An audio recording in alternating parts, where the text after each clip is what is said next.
Hi, everyone, and welcome to the Earth Day Everyday podcast, where we aim to spotlight exemplary activists, policymakers, and changemakers in the field of sustainability and climate change. I'm your host, Aryan Doshi, and today we are so lucky to have Charles with us. Charles is the founder of Greening Forward and a featured environmental writer on GreenBiz. Charles, it is an absolute privilege and honor to have you with us today. Thank you so much. I feel so special that you were able to find my story and the work that I've done around climate change and find that interesting enough to share with your audience and your community. No, thank you so much, Charles. That means so much to me and our audience as well. But just to maybe step right into your story, I know you founded a Greening Forward nonprofit initiative, and it sort of had a transformative impact in terms of being able to spread the word about climate education.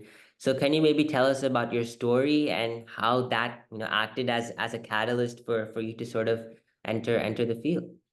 Yeah, I would say that if you can picture it, 2008, I guess I was about 11 years old, and I had started noticing my school's littering problem.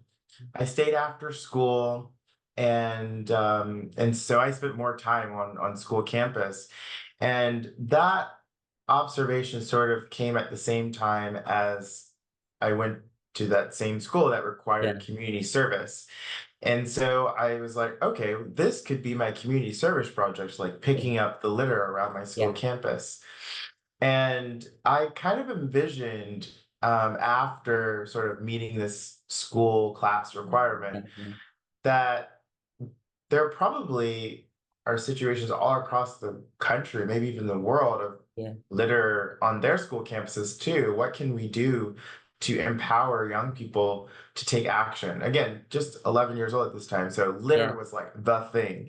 yeah. And like, how do we get rid of litter and all the negative impacts of litter? Mm, Um, but as I learned more, similar to yourself when you talked about the research that you led after discovering, that climate change is a crisis right now for yeah, our world. absolutely. Like I also learned more, realized that littering was not just, the biggest thing or, the end all be all, that there was massive problems that we were going to have to face. From how we just move through society to how we construct things to how we relate to each other and other living beings on this planet.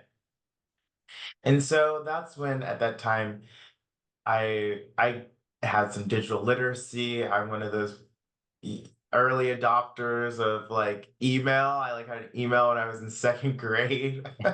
An AOL because that was cool back then. Yeah, And so I knew basically the fundamentals of starting a website, yeah, and there were platforms, and there still are today, where you can just like create a website almost as easy as typing a Word document. yeah, So it wasn't hard for a digitally literate 11, probably now going on 12, 13-year old to start this website and talk about all these different issues.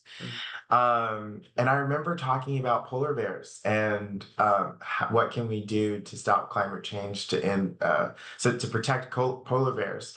And you sort of alluded to this. Greening Forward was sort of an entry point. That website then became Greening Forward, which then became an organization, which continues to this day. But I continue to do this work in a lot of different ways, more than just Greening Forward. And even in my undergraduate studies, I got to actually meet polar bears and like wow. study the impact of climate change on polar bears. So it's been fascinating to see things sort of come full circle from that young 11-year-old that was very curious and very Yeah, passionate and ready to like get their hands dirty around these issues to still being in that fight now.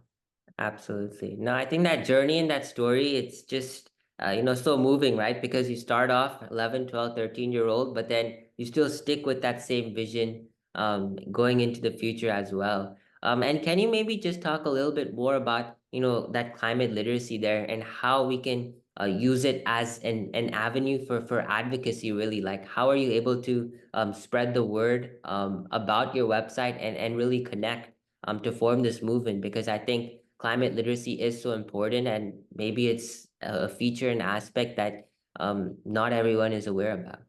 Sure. Um, so I would say I remember reading something early on in my activism and truly like just reading books about nonfiction books about leadership um and marketing and nonprofits and writing grants, like all that really Yeah, influenced how I was able to do this work. But I remember learning the difference between earned media and owned media. And so, like, an own media platform would be like, hey, you just created this podcast, right? And you own the channels of dissemination of this and the content that's created. But earned media also happens when you're doing really cool things, and then maybe another podcaster wants to yeah, interview you, or maybe some other news outlet wants to talk about the work you're doing, and so you earned this media. And so you asked, how did people find out about Greening for It? How did people find out about the work that we were doing? Well, it was both of those things. It was through winning awards, some yeah, that I applied to, some that I was nominated for, that then generated more awareness for like what Grading Forward was doing. And then also it was, hey, we had our social media platforms, we had our yeah, blog, we had our website, and it was us also generating our own media as well. And learning sort of the strategies of how do you create a website that people find and how yeah, and click back to. absolutely. And part of that is like having a blog and then having links that go back to the website, Yeah, and then sharing your blog post, sharing your yeah, content. You know, that websites are living dynamic, forces, right? And that we have to nurture it as such if we want people to keep coming to the website and sharing that content. yeah, So that is where I think I was able to influence in sort of like getting the word out. yeah, Um, Another thing to consider um, is I actually thought that when I was in high school that maybe I wanted to be an environmental journalist. yeah, Um, and I think I realized that actually the act of storytelling, right, yeah, is really powerful, and was probably what was most attractive to me about when I said I wanted to be a journalist. What I really meant was, as I got older and got more clarity, what I really meant was I wanted to tell stories, and I wanted to tell stories of often people and things that I thought other people didn't know about. absolutely. So if it was climate change or if it was about this endangered animal, um, but also about the people and the real lives Sure. that are being impacted by climate change as well, and that those stories also need to be told. And so GreenBiz has been, as you mentioned in the beginning, has been an outlet for me to talk about those stories. And so there's articles on Greenpeace that I've written, like "We Can't Fight Climate Change Without Black Voters," and why sustainability professionals should embrace Black Lives Matter. And so it's starting to really build what I see it as a clear connection between climate change and identity and the people who live on this planet. But not everybody's able to see that connection as clearly in the decisions that are made when we're trying to decide what policies to move Yeah, forward, um, decisions around solutions that we want to invest in, that we must be considering also who are we bringing along with us, who's at yeah, the table when we're making those decisions. The reality is that climate change is some equation of adaptation, mitigation, and human suffering. That's the calculus that's presented before us, and it is our ability to first lean into the first two, adaptation, mitigation, in order for us to really minimize the amount of human suffering that exists, right? And the reality is that human suffering, it's already happening, Yeah, right? When we think about the impact on asthma rates because of poor air quality, yeah, because we're of our addiction to dinosaur juice and burning it and spewing it out into the atmosphere, like that's impacting people's health. I mean, there are things that are happening now that are already we're experiencing the human suffering piece, but the levers moving forward can still be shifted in a way to minimize future human suffering. yeah. No, and I think you brought up, so many amazing points right there, right? I mean, you talk about the earned media, the website, and then also connecting Black Lives Matter, the movement to climate change. And I think that's a connection that's very important to make, right? Bridging racial equity with climate justice as well.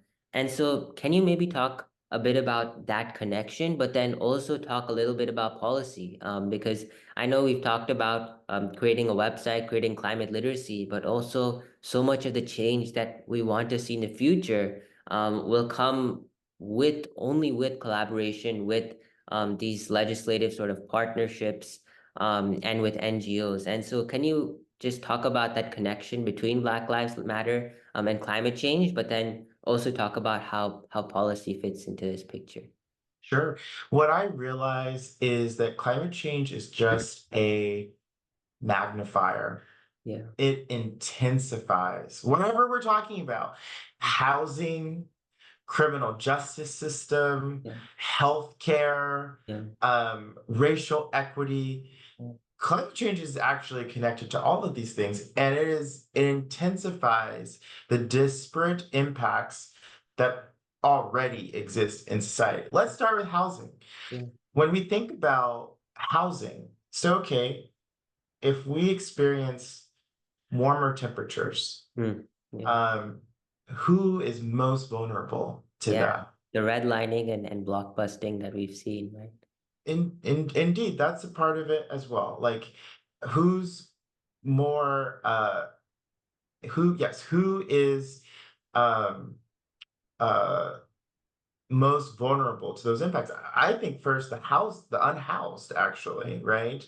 And when we think about, both of us live in the Bay Area in Yeah, California, and that have significant unhoused populations.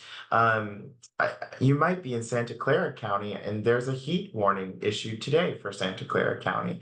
So not everybody has the same resources mm, to deal with a changing climate. And I think that's what this really gets at. And then when you talk about redlining, I think we also have to acknowledge that systemically that some people have been shut out of having the same opportunities or living in certain areas that may be more protected from climate change or more resilient towards climate change. mm, Um, Different areas, of course, will be impacted by climate change differently. And then we have to ask, well, who lives in those different areas? And when we still live in such a segregated society in many ways, then race will play an impact. Will have an impact mm, in that. So you then talk about policy, right? Or you yeah, bring into the conversation policy. for sure. Well, something that feels really, you know, um, right there for me is the fact that in this most recent Supreme Court session, Chief Justice Roberts overturned the Yeah, Chevron Doctrine. Doctrine. Yeah, Have and you that heard of limits this? that limits the EPA's ability and regulating powers. Oh, yes. And it totally changes The whole the field, whole the yeah, whole federal agency's relationship to rulemaking. yeah, So something that's super fascinating is under the Obama administration's interpretation, the EPA was able to regulate greenhouse gas emissions. And we know yeah, the greenhouse gas emissions is what's really fueling climate change. absolutely. It's our anthropogenic um, uh, impacts that are accelerating the greenhouse gas emissions and their impact on our environment. And so, um, when I think, Environmental Protection Agency, greenhouse gases, I'm like, of course these two should be like the EPA is of all the federal agencies like the best, Yeah. source of knowledge around what should we do around greenhouse gas emissions. But now and previously, we would have given deference to the EPA to make those sorts of rules. But because the Clean Air Act does not specifically say greenhouse gas emissions, Mm. then now the courts have said we have to change something legislatively. We can't just let the EPA regulate greenhouse gas emissions. Mm. What's fascinating is kind of going back to we can't have a climate conversation without having all the other things I was talking about, housing conversation, racial justice conversation, because it's all so linked. Mm. But like, so now as we're talking about greenhouse gas emissions and like the source of climate change and not being able to regulate that, just think about how that just sort of reverberates Yeah. right through our society and how that like now intensifies a potential those disparities, right? Because now the EPA doesn't have the power mechanisms to actually Right. influence the things that are actually impacting climate. For sure. So it's so fascinating because in some ways, when we talk about the founding fathers of the United States government, sometimes I think people erroneously suggest that like they all had the same idea and that like they all got together and they all agreed on like what a president should be and what the Congress should be and what the Supreme Court should be. And it's not true. They debated it vigorously, what all these branches of our government should be Yeah. and their role in checking and balancing each other's power. And what I find very fascinating is while it frustrates me that the EPA can't easily, regulate greenhouse gas emissions, Mm. um, in today's interpretation of the law, what I find fascinating is that like I actually have read the Chevron Doctrine, Yeah. and it makes sense that the EPA shouldn't be able to regulate greenhouse gas emissions. Even though I want it to, the legal justification of it does make sense. And from the Roberts Court. And I find what that means is I think people forget we live like the American democracy is an experiment. Yeah. Like they didn't know that this was going to work. They hoped that it was going to work, but they tried. Our founding fathers tried to create a government that was flexible, that would allow Yeah. for these different interpretations. And so there's nothing wrong Yeah. with like that interpretation, except that we know it's going to have these negative impacts, For but sure. also like the interpretation of the Constitution can go Wait. either way, right? Which Yeah. is so fascinating. And I think in this moment, we need to remember that even though the Supreme Court overturned the Chevron Doctrine, and people talk about precedent, it was 40 years of precedent with the Chevron Doctrine. But our founding fathers also knew that precedent wasn't inviolable, that they could also be overturned. And what that tells us is we can go back to the Chevron Doctrine. Yeah. We have to get out to vote. If Yeah. we don't like how this court interprets the law, For sure. there are other mechanisms for us to Express it. effectuate the change that we would like to see. And one is by voting for president, who then, right, appoints future Supreme Court justices. Two, by voting for our Congress people, who confirm those Absolutely. court nominations, or who Congressman. or who can also enforce I mean, Congress can limit the jurisdiction of the Yeah. Supreme Court. Congress can um, respond to each of these judicial judicial interpretations by just creating a law that Yeah. says, okay, EPA, you now have the power to, you could just Exactly. explicitly Yeah. do it.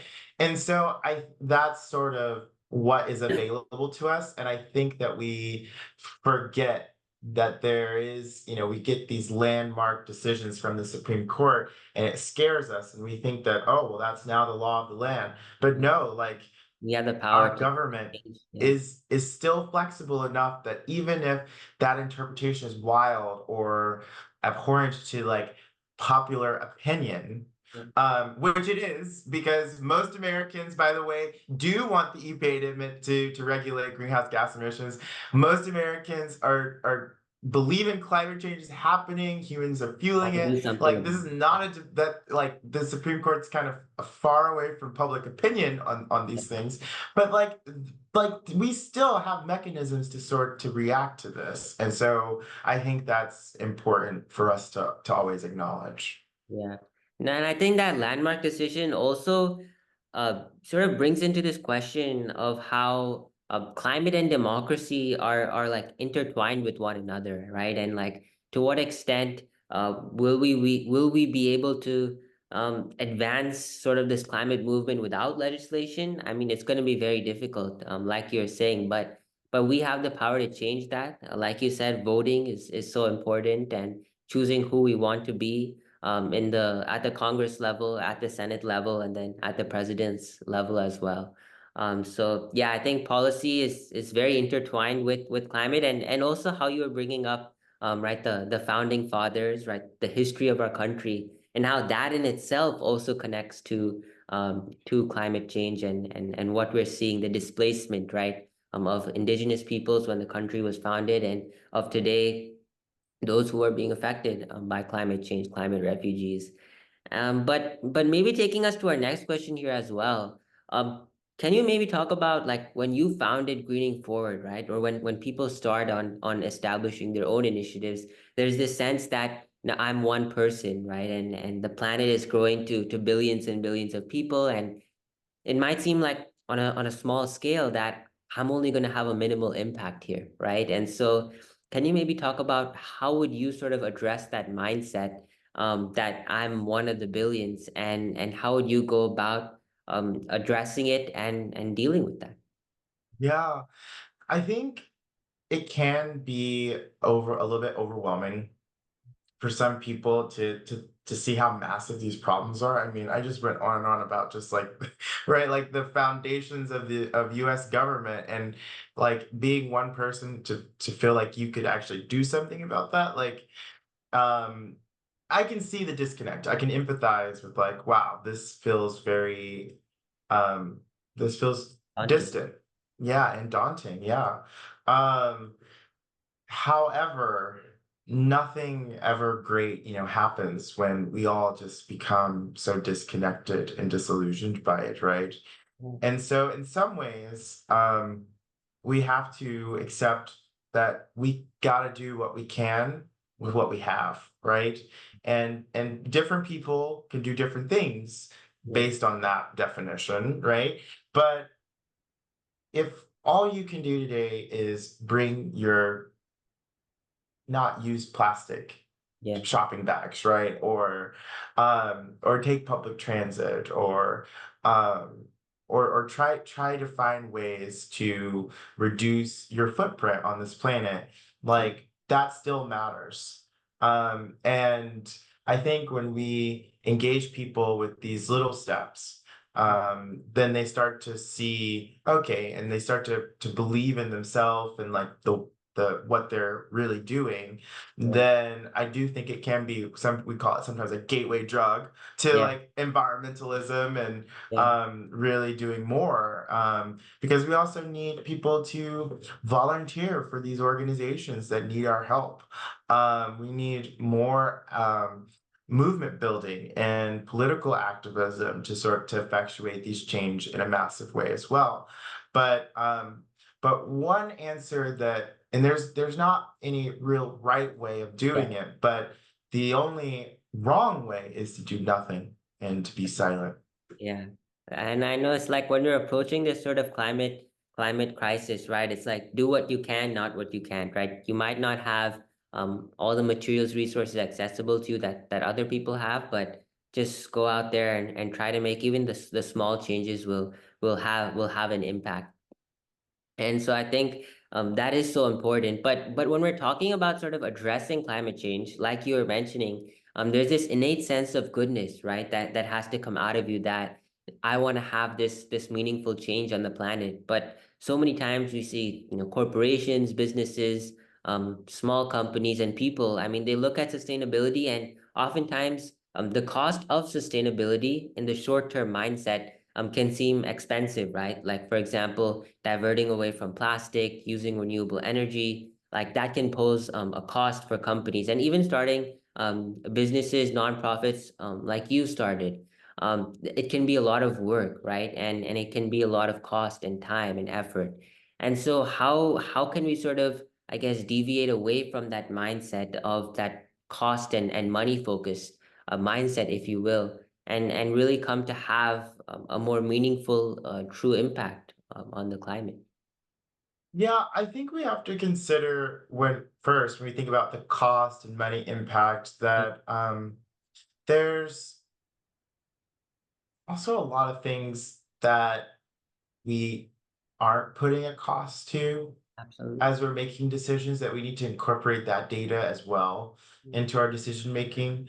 Um, because there's a cost of, um, I mean, we were talking earlier about like clean air and walking out that year where we Yeah, in California walked out to an orange sky. yeah, Like there's also a mental there like it's grown over the last few years called climate anxiety yeah, that people have about their fears of the future, or because what will the future be? Will they have the same things that they have now?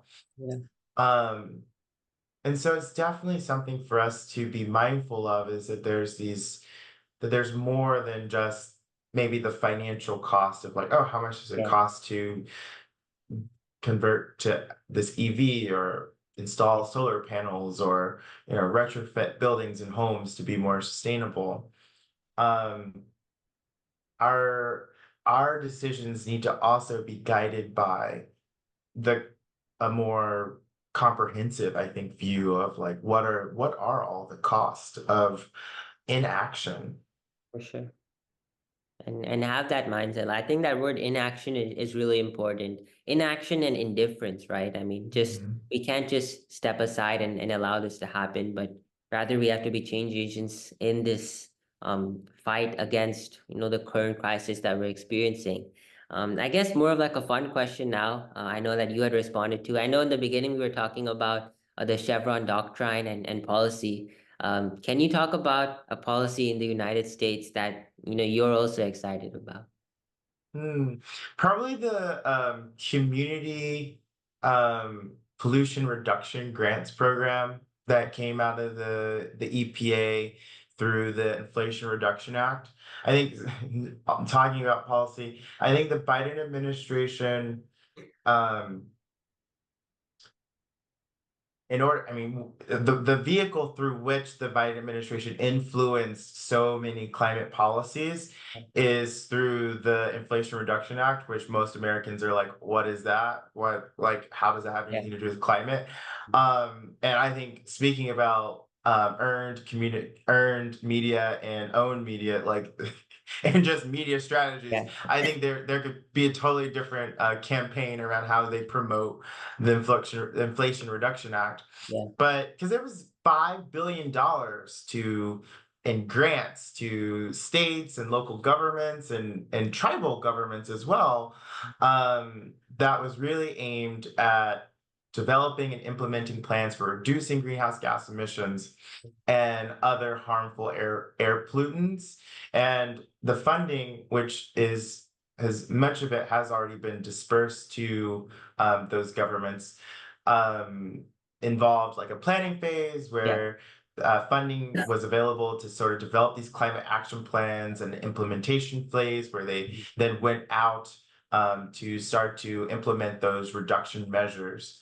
And it was also it needs to be, according to the grant, like a very collaborative Yeah, process with the community, designed with the community. And so some of those initiatives might be transitioning to clean energy and increasing energy efficiency and like implementing waste reduction strategies. So use that a policy that I'm excited about, like the Inflation Reduction Act is super exciting, and the community pollution reduction grants are just one piece of this massive puzzle that the Biden administration assembled to address climate change. for sure. Yeah, and I think it's so wonderful to see all this climate legislation that has taken place in the last few years. I think every small incremental step towards where we want to be is going to be helpful. I think maybe just last question here. I mean, throughout the years, you've managed to have like an absolutely like transformative impact on the climate, right? Through creating Greening Forward, through being an environmental activist, spreading the word around climate literacy, being a writer on policy, like reading through and pouring through like the Chevron Doctrine and taking an interest in the environmental policy and change that we're really seeing occur in the United States. Can you talk maybe to someone who is like the 11 or 12-year-old of yourself from the past, right? They're just entering the field, and where do they start? Like, do they start by creating an initiative, like reaching to local policymakers? Like, what's the best way? Because I mean, this field is interdisciplinary. There's so many ways to go about it, but what is your advice to the aspiring environmentalists so someday they have the impact that you've been able to make? Being a self-starter is a really powerful quality, and I see that in yourself, which I find really, really inspiring, actually. And I would say, I mean, there are so many, challenges that we're presented with in this world, and so many ways to sort of plug in and make a difference there and get started. And so that's really the first step, Yeah, is figuring out what is it that's stopping you from doing the things that you want to do to make an impact. yeah, And then how can you get support around that so that you can just break through and then make that first step. Sometimes, so like I'll try to make an analogy here to like yes, what yes, does it mean? What does it mean to get started? yeah, Sometimes there are things that I want to do that might feel a little overwhelming, but and I'm like, do I have enough time? Do I have enough energy yeah, today for that? And just saying, I'm not gonna fix it today, but I'll just set aside 5 minutes. yeah. 5 minutes to work on that. And even doing that, just a bite-sized sort of approach is still making momentum towards like creating the impact that you want to see in this world. Absolutely. No, I think that's such a moving and inspiring message to end off on to the environmentalist who's just looking to enter the field. So thank you so much, Charles, for all your advice, for taking the time on a weekday as well. I know you're probably so busy, so thank you so much for sharing your knowledge. Thank you so much to all our viewers. Thank you so much, Charles, and we'll see you all on the next episode of Earth Day Every Day. Thank you so much, everyone. Thank you.